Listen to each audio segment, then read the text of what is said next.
So we're going to kick off with our scales practice for today, which is the C major in contrary motion. It's not something we've done before, it's brand new. Let's take a look.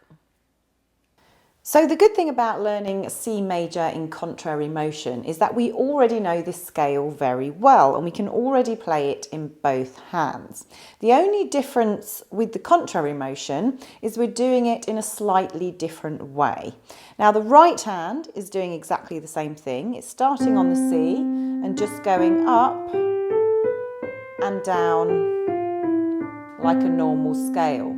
But the left hand is going to go down and up.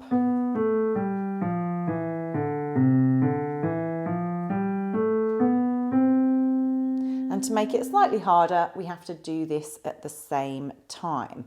And this can be muddling to start with. So I'll play it through so you know what it sounds like.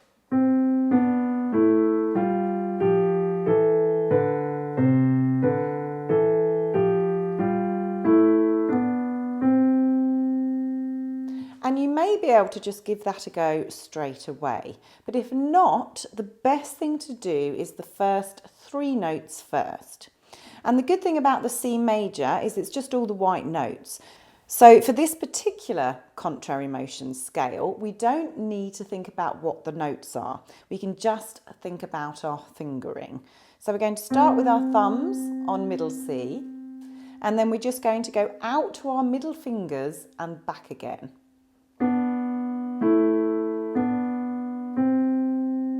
And we can just keep doing this for a while to give our fingers some muscle memory to know what they're doing. So all we're doing is starting on the C, working our way out to our middle fingers and coming back to the C again. Nice and evenly hitting the notes with the same amount of pressure.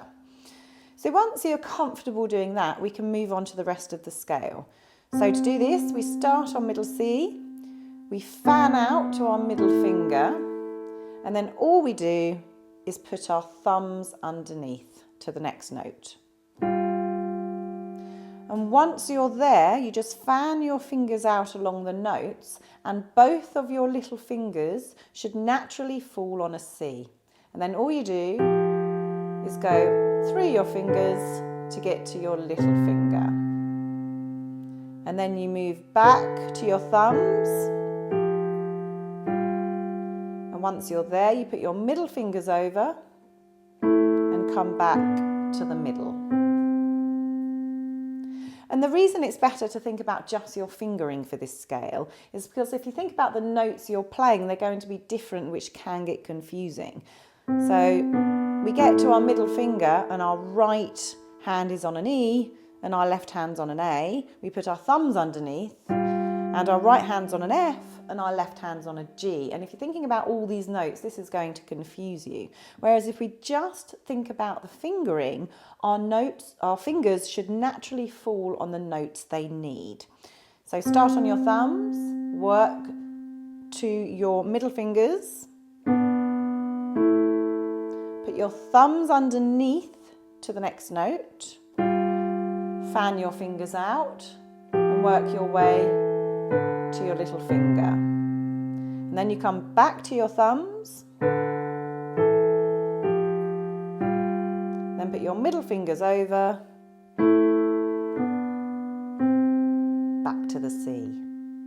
And you just need to do this really slowly until you know what you're doing and you can remember it and play it nice and smoothly. And then at that point you can start to speed up. But if you always start with your thumbs together on the middle C, you shouldn't get too lost.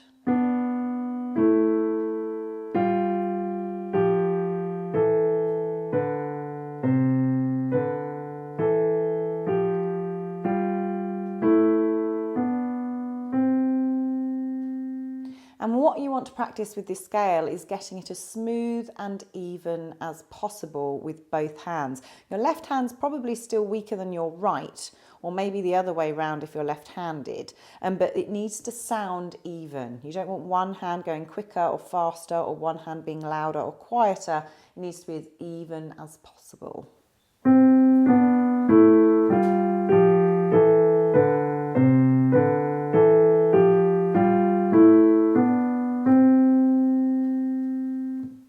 naturally what we tend to do is speed up as we get to our fingers or get louder as we get to our fingers.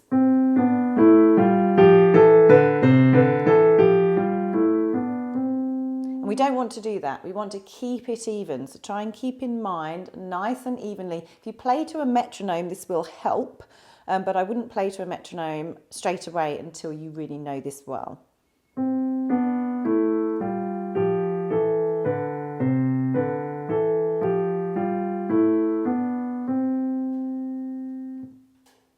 So if you are looking at taking an initial exam, you would actually only have to do this up to your little finger and back. You wouldn't have to do the switch.